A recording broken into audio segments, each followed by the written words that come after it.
Bienvenue dans Tam Tam, le podcast recrutement par celles et ceux qui le font vivre au quotidien. Des épisodes courts, concrets et activables avec des invités au top qui te livrent leurs expériences, méthodes et astuces, le tout pour te faire progresser en recrutement. Recruteuse tech, manager d'équipe, freelance ou encore CEO de boîte recrutement, je vais te faire découvrir des invités que tu ne connais pas encore ou pas assez. Quant à moi, je suis Léo, le créateur de ce podcast. Après 7 ans à recruter dans différentes boîtes et différents pays, j'ai créé Blendy pour aider les recruteuses et recruteurs à passer au niveau supérieur. Ce podcast, il est sponsorisé par Team Tyler, l'ATS qui m'a fait aimer les ATS. Team Tyler, c'est l'outil le plus complet pour gérer son recrutement de A à Z en mettant le paquet sur l'efficience, l'expérience candidat ou encore la marque employeur. En écoutant Tam Tam, tu débloques des avantages exclusifs si tu veux changer d'ATS. Tu retrouveras tout ça en description. Sans plus attendre, place à l'épisode du jour. C'est parti. Salut à toi Hélène. Bonjour. Comment tu vas ? Bah écoute, ça va très bien. T'es sur une semaine où tu me dis bah là t'as qu'une hâte, c'est on a les concerts de Tyler ce week-end. Donc et toi et moi on y sera à des dates différentes. Exactement. Toi tu vas demain donc samedi c'est ça. C'est et ça. Moi le lendemain donc le dimanche, la date additionnelle. On a eu de la chance. Oui. Hâte du coup de voir ce concert.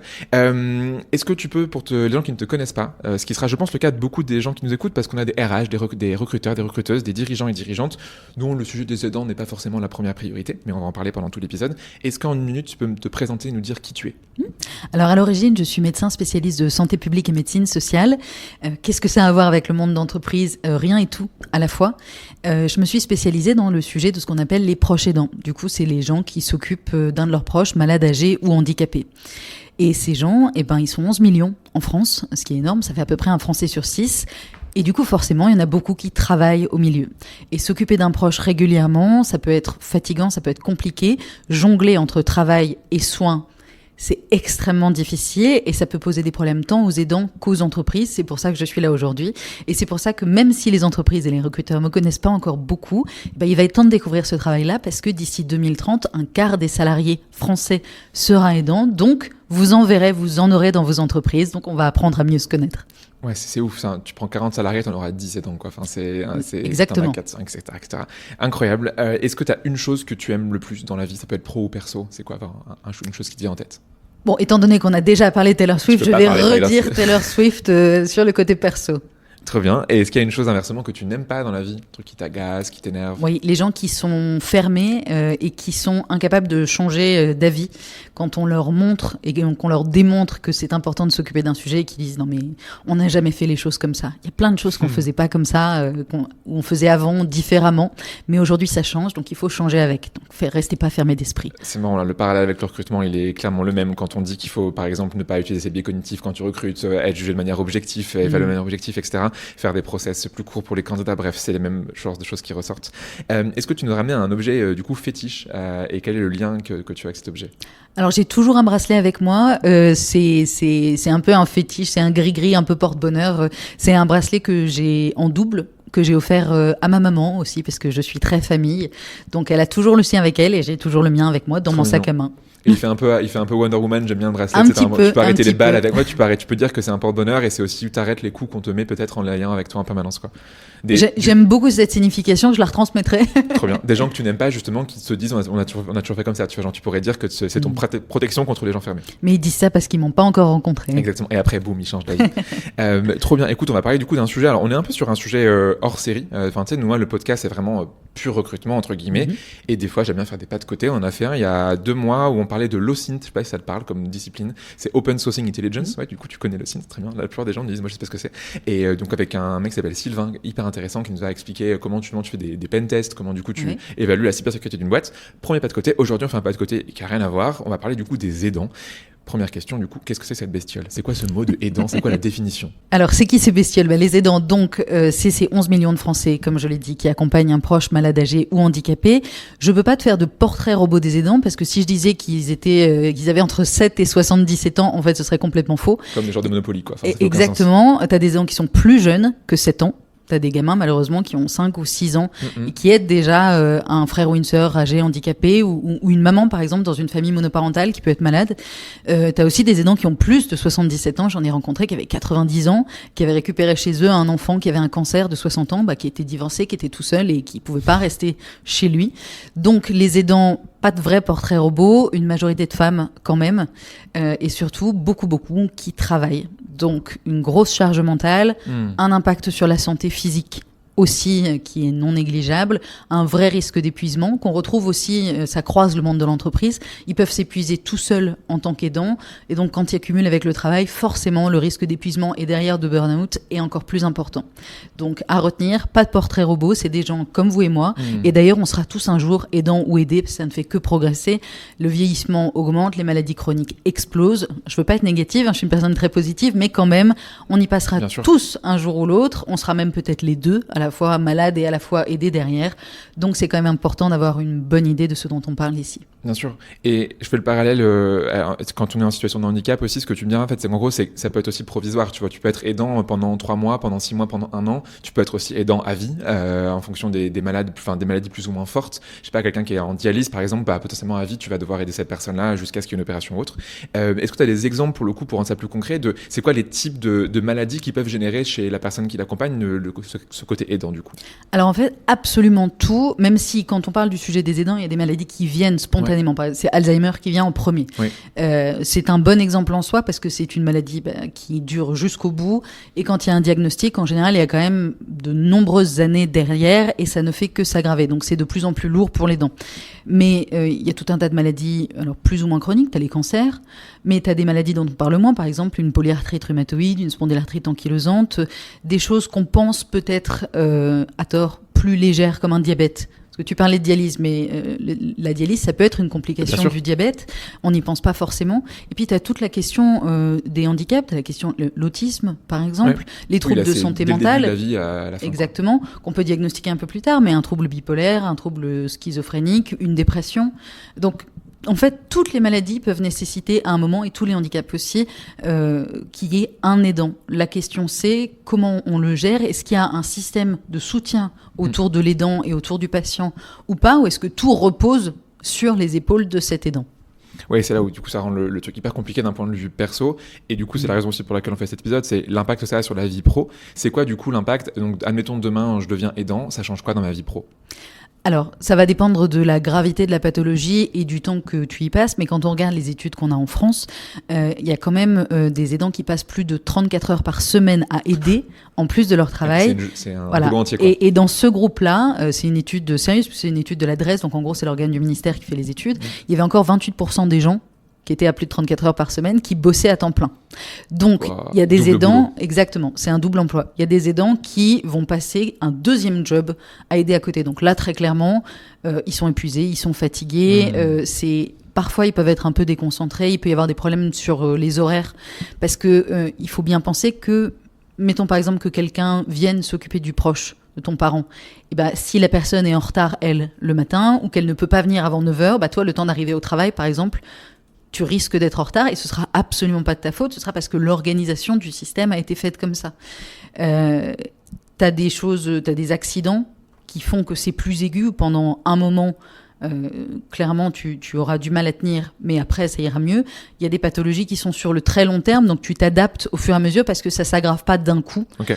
Mais le diagnostic peut être très difficile à vivre. Et puis, dans des maladies comme Alzheimer, l'aggravation de la pathologie peut aussi peser beaucoup sur ton moral et donc jouer sur ta vie au travail. Donc, très clairement, si on prend des chiffres que les entreprises ont l'habitude d'entendre, ça joue beaucoup, ça peut augmenter l'absentéisme, ça peut augmenter toutes les demandes d'adaptation d'horaire et de flexibilité, ça peut avoir un impact sur la quotité de temps de travail. Il y a même des aidants qui doivent arrêter de travailler malheureusement parce que les entreprises n'arrivent pas à gérer et que donc ils doivent arrêter. Et ces personnes-là sont souvent des femmes. Malheureusement, la baisse du temps de travail, ça concerne aussi les femmes. Donc il y a une vraie question derrière d'égalité homme-femme qu'on retrouve et qui est importante. Donc ça coûte cher à tout le monde. Ça coûte cher mentalement, physiquement et en question d'argent aux aidants, et ça coûte cher aux entreprises. Donc en fait, il faut absolument s'attaquer au sujet. C'est vraiment primordial. Oui, en plus, du coup, là, on parle pas aussi, mais les charges domestiques, les tâches domestiques sont aussi encore et toujours, contrairement à ce que beaucoup pourraient croire, mais c'est encore les femmes aujourd'hui qui font le gros des tâches domestiques en France. Non, je pense que tout le monde le sait. Ouais, mais t'as des gens qui se voilent, qui font semblant de pas savoir. Mais du coup, quand tu cumules en effet travail, charges domestiques avec genre tes enfants ou autres que t'as à gérer, plus du coup sur le aidant, en fait, t'as un triple boulot presque. Donc tu fais 35 plus 35 plus 35. Exactement. Mais surtout si tu vis pas avec la personne, parce que mettons par exemple que ce soit ta mère qui est malade et qu'elle vive ailleurs. Si tu aides sur les charges ménagères chez elle, tu reviens chez toi, tu te tapes les charges ménagères chez toi en plus.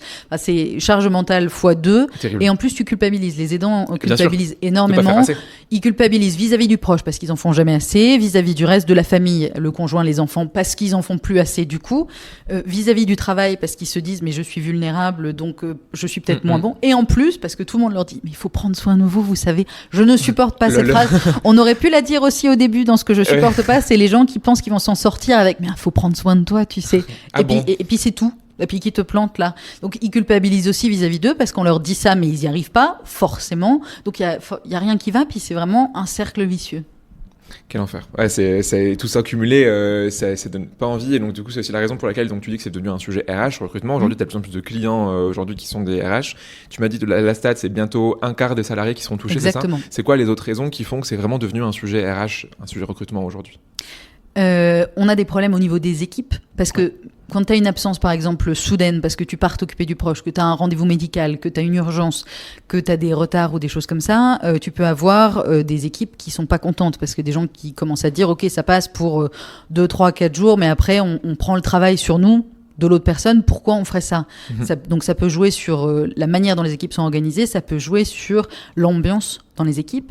Il y a beaucoup d'aidants qui doivent refuser des promotions par exemple. Ouais, ils savent qu'ils ne pourront pas assumer, entre guillemets, enfin, ils pensent pas pouvoir le faire. Ouais. Ou qui n'ont pas forcerement le temps, qui n'ont pas envie de se concentrer sur ça. T'as des aidants qui managent déjà cette personne chez eux pour pas avoir envie, par exemple, de devenir manager en plus au travail. Parce que ça peut être déjà assez compliqué. Mais si t'en parles pas, parce qu'il y a très peu d'aidants qui en parlent, il y a moins d'un quart des aidants qui en parlent au travail. Et ton patron ou ton manager, je vous ai offert une promotion, je comprends pas, pourquoi vous l'avez refusé, ça va pas, qui va râler pour des retards. En fait, c'est très mal compris, donc l'ambiance peut vite tourner assez mauvaise, on va dire tourner au vinaigre. Et puis, on va dire que côté qualité de vie pour l'aidant, à l'inverse. Ouais. Moi j'ai une aidante qui m'a dit récemment que alors elle, son fils avait été diagnostiqué autiste sévère, donc elle dormait très peu la nuit parce qu'il se tapait la tête contre les murs. Donc elle arrivait épuisée le matin, c'était elle la manager. Mais pour aller à son bureau, il fallait qu'elle passe tous les jours devant le bureau d'un de ses collègues, et ce collègue avait un humour assez gras, mauvais, et tous les matins globalement il lui disait oh là là mais t'as encore fait la fête, faut arrêter quand même, hein, t'as une sale tête. Alors le collègue est toujours en vie. Exactement. Le collègue est toujours en vie. Elle ne lui a jamais dit, mais ça faisait partie des choses qui faisaient qu'elle n'était pas très très loin de craquer. Bien sûr. Parce que les gens savent pas gérer, parce que les petites remarques ont un impact extrêmement important parfois et on s'en rend pas compte. Parce que l'humour de merde est quand même assez répandu dans les entreprises. Mais tout ce qui est sexisme, racisme, etc., c'est un problème. Mais on se rend pas forcément compte de l'impact que ça peut avoir quand tu es déjà sur un fil et que tu n'étais pas très loin de craquer. Donc c'est extrêmement important pour les RH de savoir comment gérer, de sensibiliser et de changer les regards à l'intérieur pour éviter justement toutes ces problématiques-là, parce qu'on peut s'organiser. En fait, ça peut très bien se passer, mais pour ça, il faut travailler tous ensemble. Très bien. Et du coup, c'est en fait parce que une de tes batailles, c'est de donner des solutions. Enfin, tu me disais que quand tu as du coup rédigé ta thèse, une thèse étant un travail académique, on n'est pas sur les solutions, on est plus sur les constats.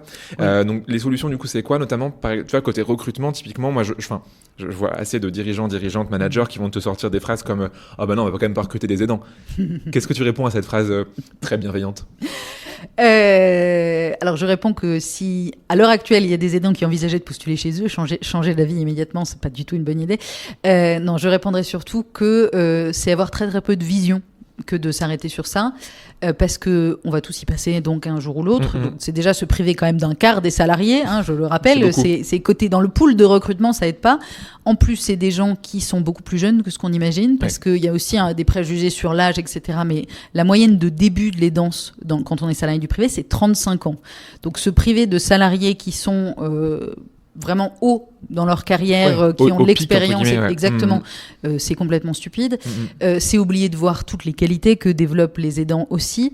Et puis c'est surtout être extrêmement hypocrite que de dire ça. Moi je prends toujours un autre exemple, c'est pour le contrer parce qu'il s'explique très bien. Quand on me dit ça, je dis est-ce que vous avez déjà divorcé ou est-ce que vous vous êtes déjà fait larguer ces 10 dernières années? Alors en général, il y a un blanc parce que la question est mal comprise. Ouais. Mais c'est personnel, ça. Oui, être aidant, c'est personnel aussi. Donc là, on est rentré dans le personnel. Souvent, il y a bien une personne qui a divorcé ces dernières années. Je dis, bon, si jamais on vous disait, mais attendez, on va quand même pas recruter quelqu'un qui est divorcé, ils hurleraient. Enfin, parce que ce serait complètement incompréhensible. Soyons très clairs, quand on divorce, quand on se fait larguer, on n'est pas au pic de sa forme en général quand on arrive. Après, ça dépend de la relation, etc., de si on est heureux ou pas que la relation soit finie. Et à quel point tu arrives à t'en remettre. T'as des voilà, gens qui c'est ça. vite, mais en général, pendant des semaines, voire des mois, bien sûr, tu te traînes. T'as une déprime, t'as des trucs. Exactement. Puis si t'as une bataille pour la garde des gamins, par exemple, ça n'aide pas non plus. Ça dure. Personne ne songerait à virer quelqu'un parce qu'il divorce. Personne ne songerait à ne pas l'embaucher parce qu'il divorce. Pourquoi ? Parce qu'on s'est tous fait larguer un jour ou l'autre. Voilà, on sait ce que c'est.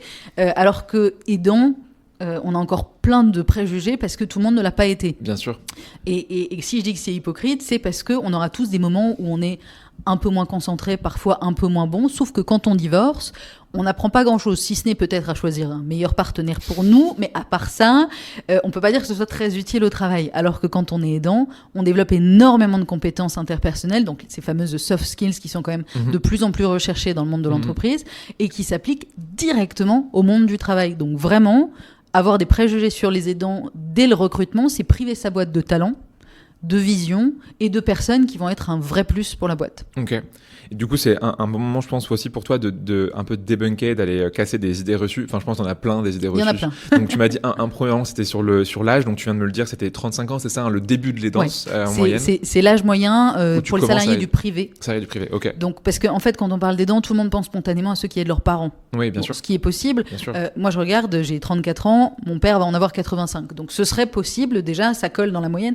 Mais c'est oublier tous les gens qui vont avoir des enfants malades ou handicapés, bien sûr, et tous les conjoints qui tombent malades, parce que les cancers frappent de plus en plus tôt, parce que les maladies chroniques, elles arrivent tôt aussi. Bien sûr. Donc, il faut sortir de cette idée qu'il n'y a que des gens qui accompagnent un parent âgé. Il y en a, et c'est tout aussi important, mais il n'y a pas que ça. Ok, donc idée reçue numéro 1, c'est ça, c'est l'âge. Idée reçue numéro 2, est-ce que tu en as une autre, des trucs qu'on te sort souvent On me sort souvent qu'ils sont plus concentrés et que l'entreprise n'est plus leur priorité.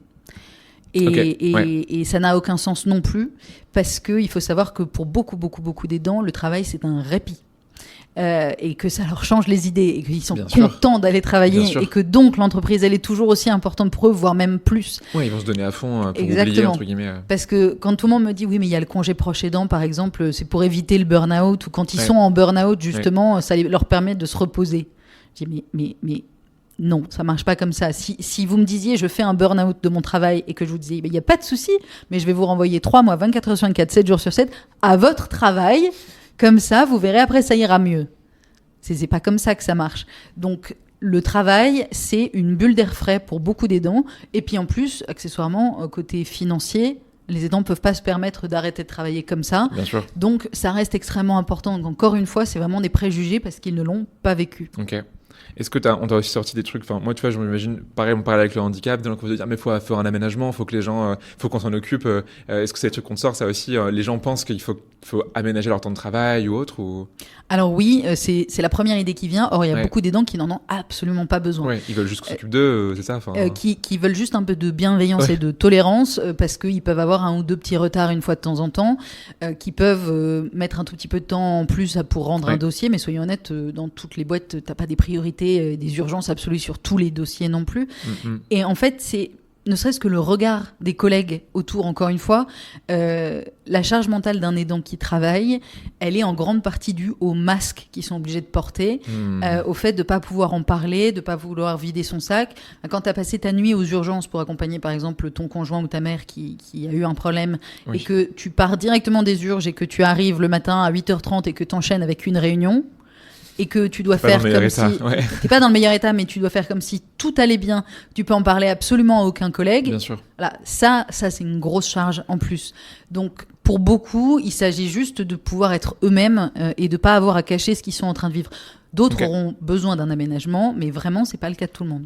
Je fais une parenthèse avant de reprendre du coup sur les idées reçues, mais là du coup ce que tu dis c'est important, c'est comment, admettons demain, je suis dirigeant d'une boîte, comment je dois communiquer ça. Enfin, de quelle manière est-ce que je dois expliquer en interne que je sais pas, X personne est aidant ou aidante. Est-ce que je dois le dire à tout le monde? Est-ce que je dois juste le dire à cette personne? Enfin, c'est quoi les meilleures stratégies de communication pour que ça passe bien? C'est un peu comme le handicap. T'as des gens qui n'osent pas dire qu'ils sont handicapés parce qu'ils veulent pas être pointés du doigt en mode c'est l'handicapé là-bas. Et du coup, beaucoup de gens ne disent pas en fait qu'ils le sont pour cette raison-là, ce qui est terrible parce que du coup ils ont pas, pour les ratios, les quotas et tout, pour les aides, t'as plein de choses qu'ils ont pas parce qu'ils osent pas le dire. Comment tu fais pour les aidants pour communiquer?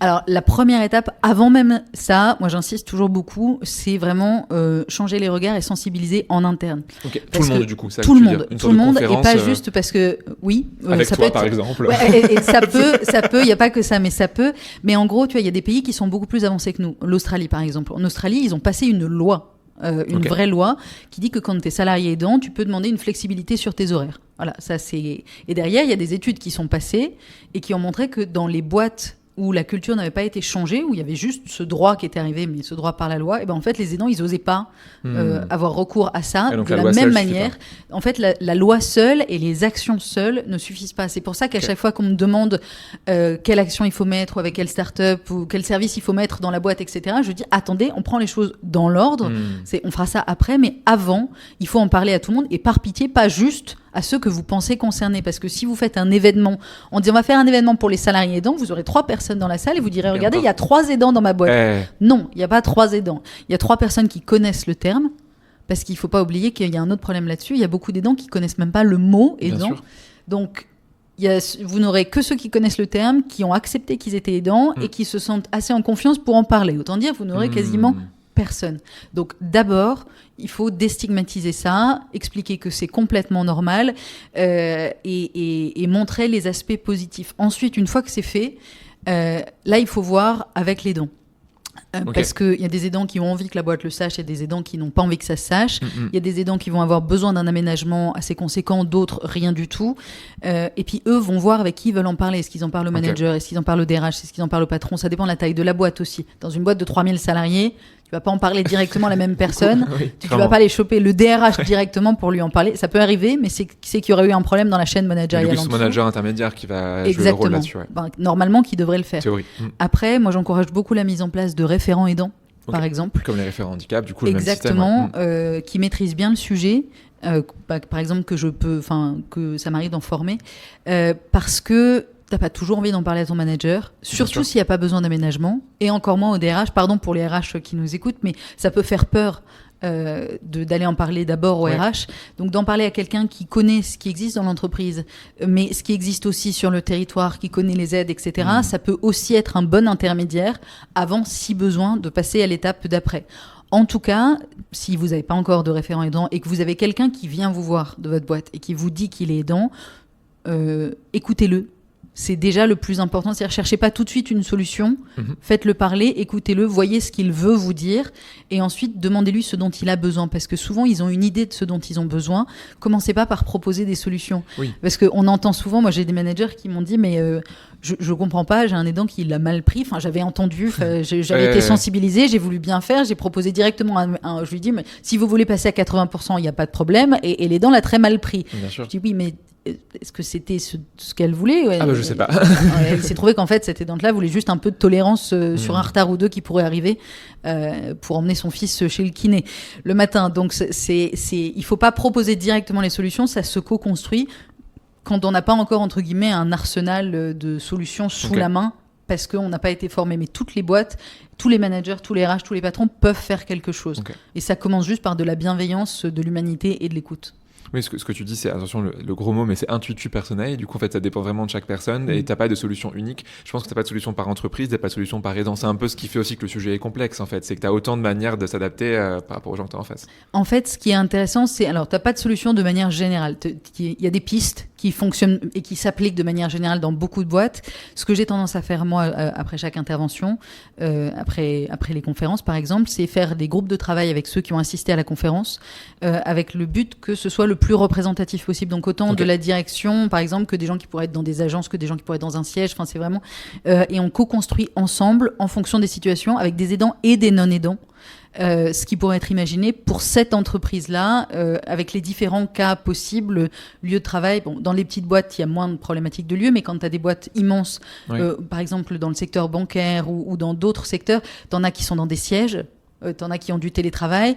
Quand t'es par exemple dans une agence, en agence tous les jours, bien sûr. Clairement, tu peux pas accueillir ton client en télétravail. On a mis un interphone. Coucou, je suis désolée, je suis chez moi parce que je suis aidante. Non, c'est pas possible. Donc, il faut trouver des solutions qui soient adaptées. Ça se fait, mais ça nécessite vraiment de la communication et de la co-construction. Tu dirais que c'est plus simple, du coup, là tu parlais de plutôt grand groupe et petite boîte, c'est plus simple dans une TPE, PME ou dans un grand groupe de mettre tout ça en place? C'est différent, tu vas me dire. Alors c'est très différent, j'aurais tendance à penser que c'est plus facile dans un grand groupe, dans le sens où tu peux avoir des possibilités de mouvement en interne aussi, si à un moment le travail ne convient pas. Tu dois pouvoir changer de poste en interne, ce qui, dans une TPE, PME, est extrêmement compliqué. Il y a plus de moyens, soyons honnêtes. Par contre, ça peut être plus difficile de trouver le bon interlocuteur et c'est parfois moins humain. Donc, ça dépend aussi du grand groupe. Dans la TPE, PME, c'est parfois plus familial.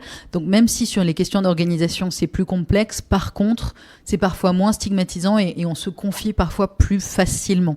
Donc, il y a des avantages et des inconvénients aux deux, mais dans tous les cas, que ce soit l'artisan, le coiffeur qui a 3 salariés, ou l'immense boîte qui en a 4-5 000, voire même plus de 10, on trouve des solutions, mais il faut vraiment s'adapter, c'est boîte par boîte. C'est même pas secteur par secteur, c'est boîte par boîte. Et là, du coup, évidemment, ces personnes-là peuvent t'appeler si elles ont besoin, vu que c'est ton quotidien aujourd'hui. Du coup, dans une troisième partie, je me dis, les gens qui nous écoutent, c'est principalement des gens qui font du recrutement, des recruteurs, des recruteuses, des RH, des dirigeants et dirigeantes, comme tu le sais du coup sûrement, mais en fait, les gens qui recrutent ne sont pas des recruteurs. D'ailleurs, principalement, c'est les dirigeants qui décident qui recrutent, comment, pourquoi et quand le mot final. Le recruteur est là pour aider. D'ailleurs, le recruteur est un aidant du recrutement. Tu préfères un parallèle, tu vois. Il ne recrute pas, il aide à recruter. Question pour toi, admettons, donc les gens qui nous écoutent se disent, c'est quoi la priorité? C'est quoi le truc numéro 1 que tu fais? Demain, si quelqu'un nous a écouté en mode, faut que j'agisse. C'est quoi la priorité? Parler aux salariés, se renseigner un peu sur le sujet des aidants d'abord quand même, parce que parler aux salariés avec des bonnes informations, c'est important, mais montrer qu'il y a une volonté qui vient d'en haut, de la direction, que ce soit un sujet d'entreprise et clairement plus un tabou. Parce que l'urgence, c'est de déstigmatiser au maximum. Parce que moi, j'ai plein de patrons et de dirigeants qui me disent « mais moi, j'ai pas d'aidants chez moi ». Je dis « mais attendez, sauf si vous avez moins de 3 personnes dans votre boîte, sinon c'est statistiquement quand même... pas tout à fait possible, c'est juste qu'ils vous l'auront pas dit. C'est ça. Donc si on veut pouvoir aider concrètement les aidants dans la boîte, il faut les aider à en parler, les accompagner. Et donc, il faut parfois les former aussi sur le sujet. Il faut expliquer ce qu'est un aidant. Il faut expliquer comment ça peut impacter le quotidien. Il y a des aidants, moi, chacune de mes conférences, il y a des gens qui me disent « mais je pensais pas que j'étais aidant. » Oui, c'est ça. Mais, pour moi, c'est normal. Bah oui, bien pour sûr. moi, c'est normal. C'est ce qu'on entend le plus souvent. Je suis pas aidant, je suis la fille, je suis le conjoint, je suis la mère. Donc, il faut les aider à comprendre que c'est une casquette en plus, et c'est tout, mais qu'elle existe. Et à partir de là, vraiment... en parler à tout le monde, à tous les salariés, parce qu'on peut ne pas y être sur le moment, et en fait, 6 mois après, on le devient d'un coup. Donc, il faut que les gens se sentent libres derrière. Donc, pour ça, il faut que les dirigeants aient vraiment approfondi leur connaissance du sujet et qu'ils montrent qu'il n'y a aucun souci, que c'est normal et qu'on peut en parler ensemble et qu'on trouvera des solutions. Rien que ça, ce changement de regard en interne, ça fait beaucoup. Oui, et tu disais aussi que potentiellement, il y en a qui peuvent se sentir coupables de faire ça. Alors je pense que, quand on a préparé l'épisode, tu m'as dit qu'on pourrait en parler pendant genre des heures entières de la culpabilité. C'est quoi les 2-3 pistes que tu peux donner pour, en gros, dire à l'aidant, t'inquiète pas, c'est pas grave, genre, tu es rassuré en fait sur la non-culpabilité qu'ils ont à être aidants. Enfin, les pauvres, ils y sont pour rien. T'as 2-3 pistes pour rassurer comme ça des salariés. Cette phrase, t'inquiète pas, c'est pas grave, déjà, elle est très bien. Rassurer en disant, écoute, on va tous passer par là, on va trouver comment s'adapter. C'est faisable et on va y réfléchir ensemble. Rien que ça, si les aidants avaient ça, honnêtement, ça irait déjà beaucoup, beaucoup, beaucoup mieux.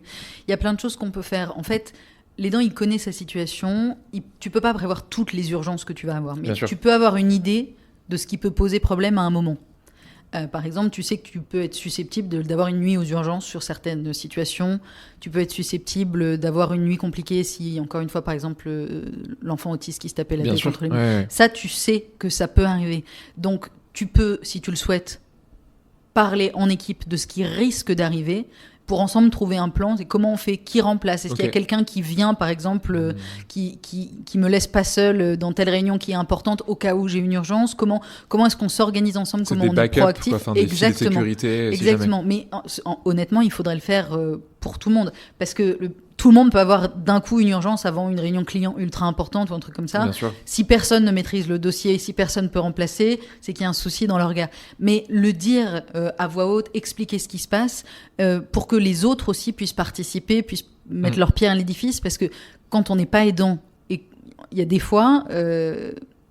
il y a des gens qui se sentent un peu laissés pour compte en se disant il est privilégié, il a eu des aménagements, etc. Moi, j'ai rien eu. Ouais. C'est pour ça que c'est important de construire les choses ensemble pour qu'ils comprennent ce qui se passe, parce qu'un aidant n'est pas vraiment privilégié, sa situation est quand même compliquée. Oui, par contre, si tu n'as aucune idée de ce qu'il vit et de ce à quoi correspond son quotidien, c'est clair que si tu vois que les aménagements, tu peux dire mais attends, favoritisme, qu'est-ce qui se passe? Exactement, exactement. C'est pour ça que c'est important de construire en équipe derrière, mais ça passe par de la communication et de la discussion. Trop intéressant. Et en vrai, oui, tu fais comment dirais, t'as une sorte de parallèle que tu peux faire aussi encore là-dessus, où t'as ce côté, en fait, je veux pas trop vraiment mettre ma vie privée dedans, et si du coup tout le monde sait que c'est ok, que tout le monde sait que l'avantage qui est donné à cette personne-là, c'est pas un avantage, on parle de compensation, tu sais, dans le handicap, c'est un peu la même chose.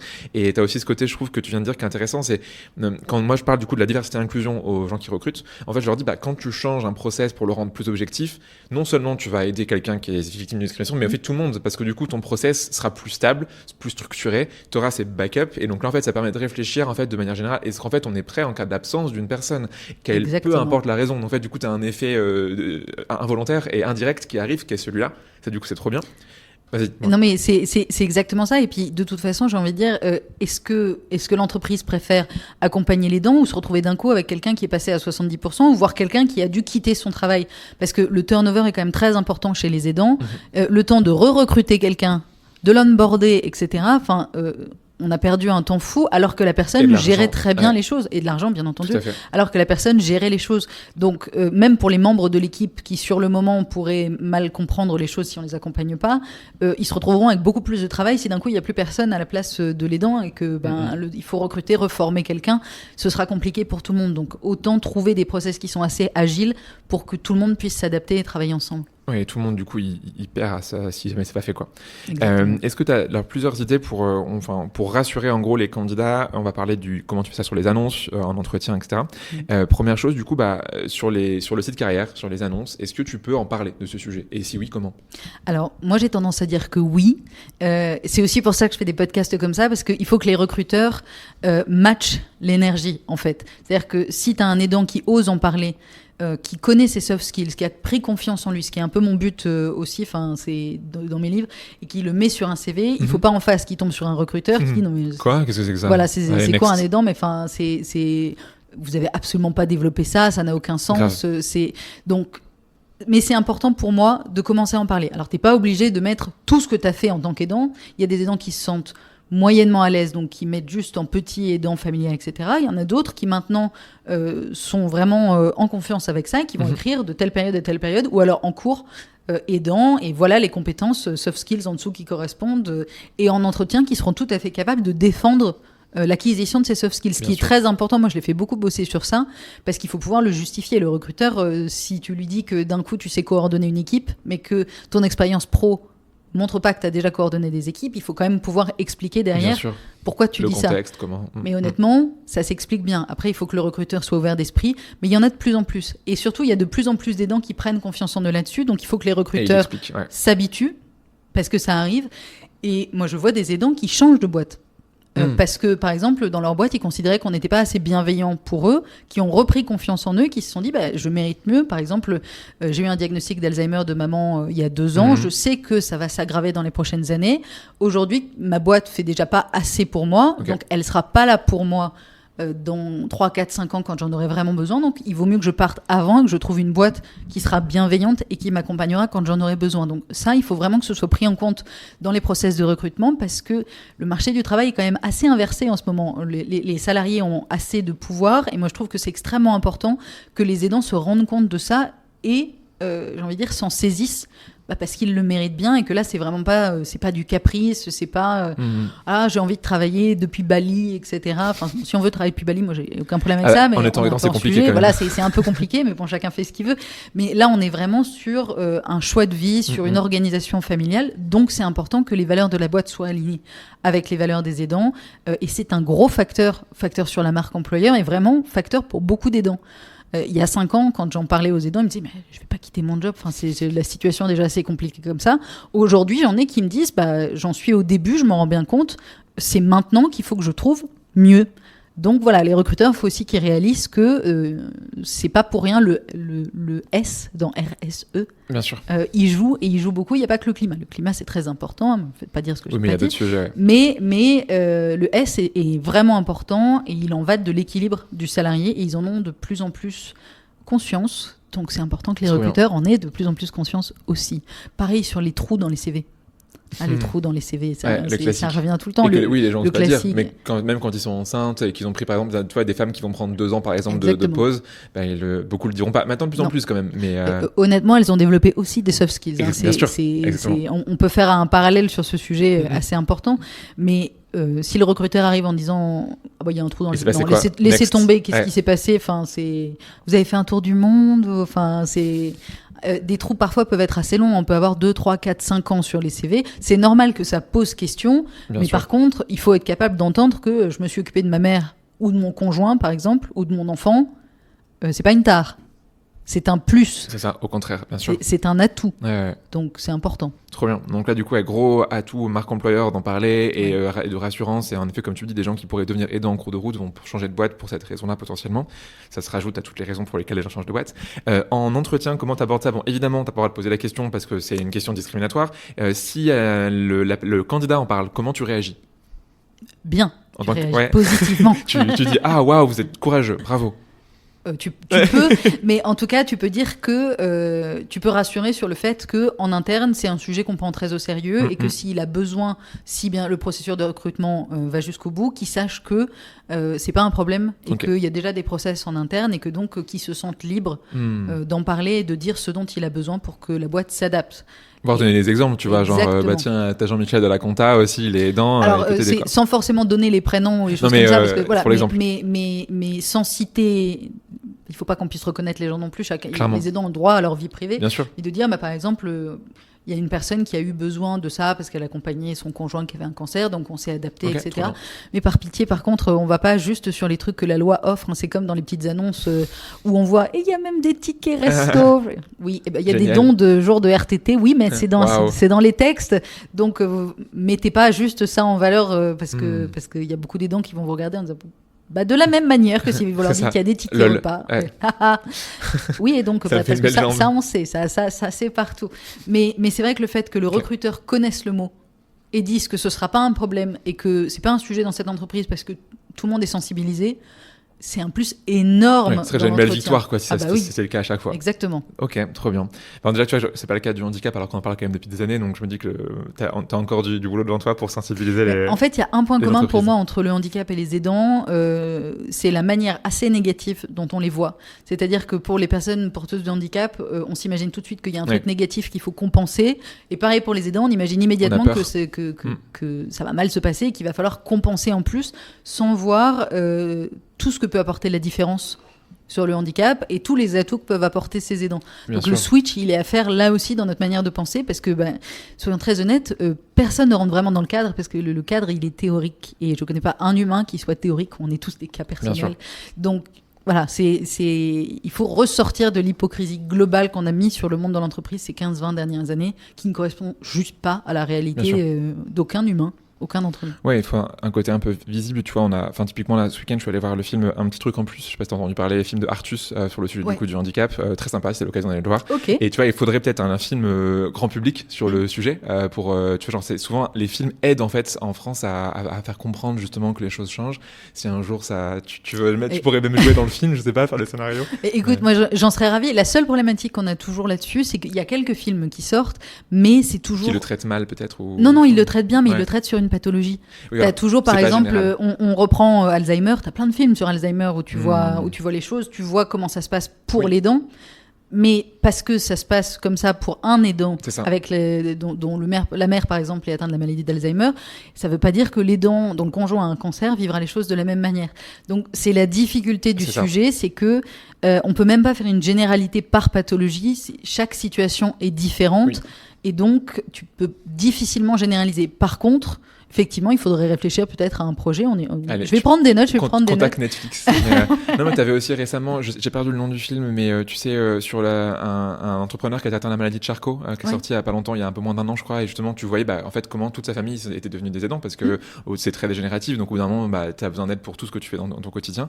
Mais voilà, c'était un aparté, mais je pense que la culture a son rôle à jouer, films et séries, par rapport à ça. Je suis 100% d'accord. Et puis, tu vois souvent dans les films aussi des trucs que tu vois pas quand t'en parles, du style les conflits à l'intérieur de la famille.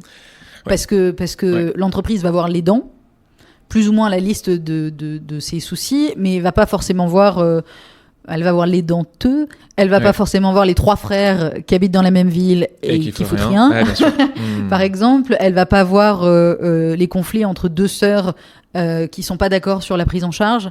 Par exemple, une qui veut maintenir le père à domicile et l'autre qui veut le mettre en EHPAD parce qu'elle considère que ça se passe pas correctement. Bien sûr. Ça, c'est des choses qui pèsent extrêmement lourd et c'est un truc que j'ai trouvé très intéressant. Alors, ça sortira dans mon prochain bouquin. Mais dans mon prochain bouquin, je m'étais un peu penchée sur cette question-là parce qu'il y a beaucoup d'études scientifiques qui commencent à arriver, ça y est. Autant il y a 10 ans, il n'y avait rien, autant là, ça commence à arriver. Mais certaines montraient qu'être aidant, c'était bon pour la santé.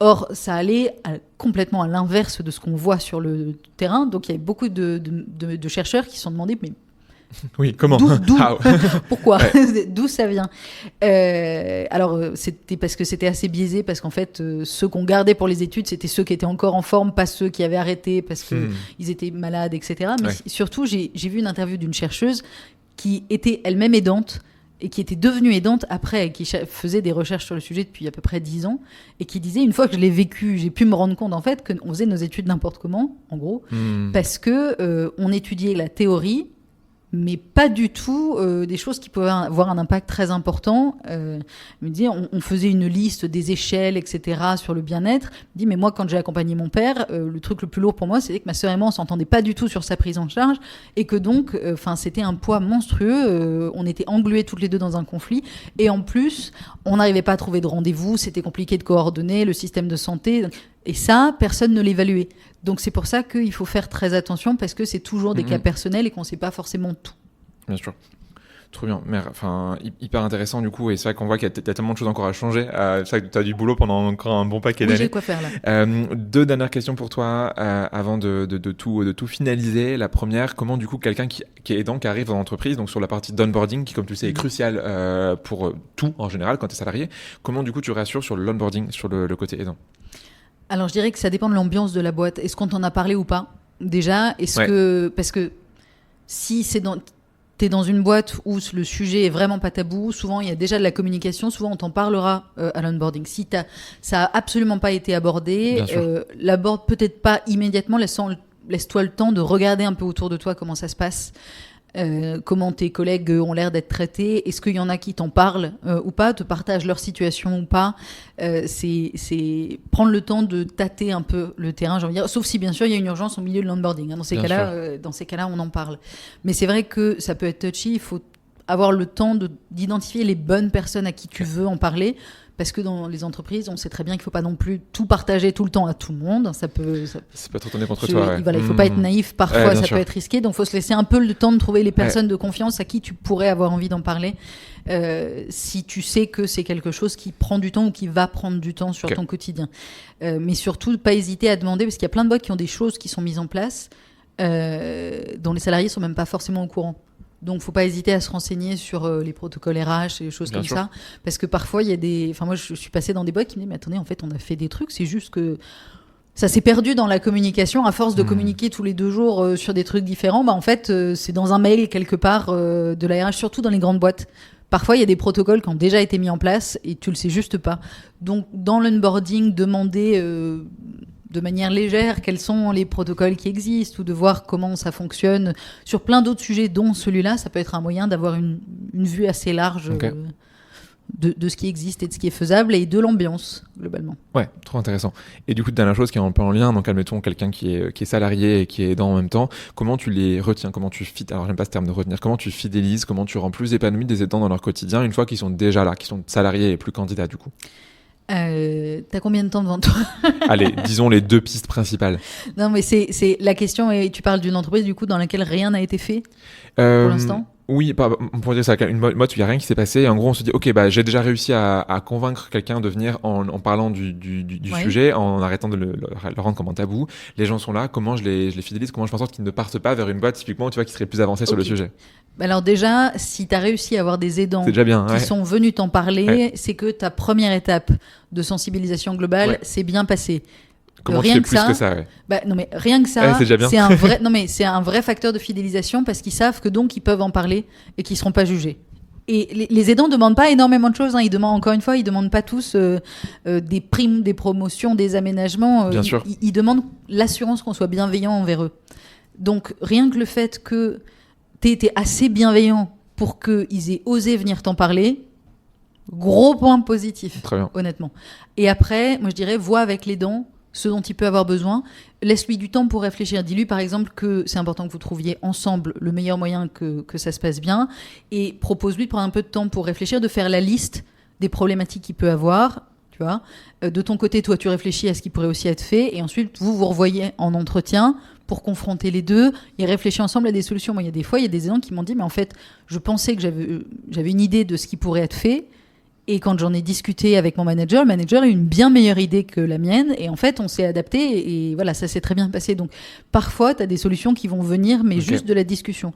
Donc, leur dire que le bureau est ouvert, mais formaliser aussi, tu vas leur dire, je voudrais qu'on trouve comment t'alléger sur les points qui sont les plus compliqués pour toi.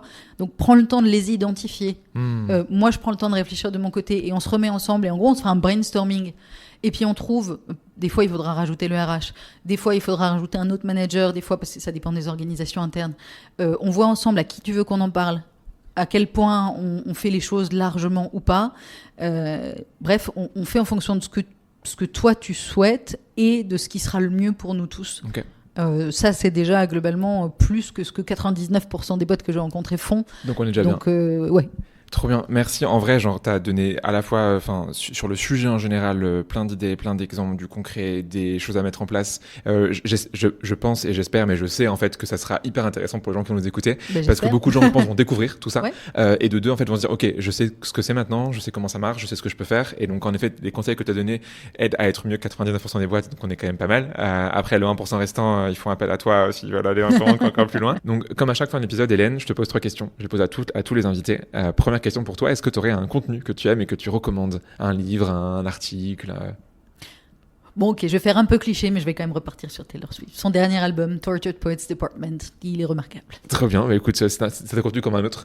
Et en vrai, tu m'as dit en plus qu'elle avait fait une musique qui parlait de son rôle d'aidante auprès de sa mère, c'est ça Oui, dans un autre album, et elle a été aidante, sa mère a eu un cancer. Ouais. Donc, effectivement, soon you'll get better. Donc, tu vois, si Taylor Swift parle du fait d'être aidant, tout le monde peut en parler. Exactement. Deuxième chose, est-ce que tu aurais une personne que tu aimes et que tu recommandes pour les gens qui voudraient s'intéresser à ce sujet-là ou même en général? Alors, je vais pas donner son nom de famille, je vais donner juste son prénom. Okay. Elle s'appelle Nathalie, elle est aidante. Je l'ai mentionné. Mais je ne préciserai pas qui elle est exactement dans ce podcast, mais ça fait des années qu'en plus d'être aidante, elle se bat pour que les choses bougent dans son entreprise, sa boîte, trop bien. Et elle est enfin en train de réussir parce que ça y est, ça bouge, mais c'est grâce uniquement à sa persistance et elle s'est battue non-stop. Donc si ça, c'est pas un exemple de soft skills, je sais pas ce que c'est. Ouais, c'est une sponsor en interne à faire, on pourrait dire c'est du lobbying d'une manière ou d'une autre qu'elle fait pour que ça se fasse et que ça bouge. La persistance et, ça marche, et le caractère, exactement, ça a marché. Trop cool, trop bien. Et dernière chose, est-ce que tu aurais une série ou un film que tu pourrais recommander aux gens qui nous écoutent? Alors, ça c'est super difficile parce que je crois que je suis abonnée à absolument toutes les plateformes de streaming en français, en anglais, enfin je suis toutes les chaînes américaines. Je suis un gros cliché, j'adore tout ce qui est polar, donc vraiment scandale, esprit criminel, autant que les trucs à l'hôpital, genre Grey's Anatomy. Bien sûr. Donc vraiment, je suis ouverte absolument à tout sur les séries. Est-ce que tu en as une seule qui est vraiment là au-dessus du lot, tu vois, ou...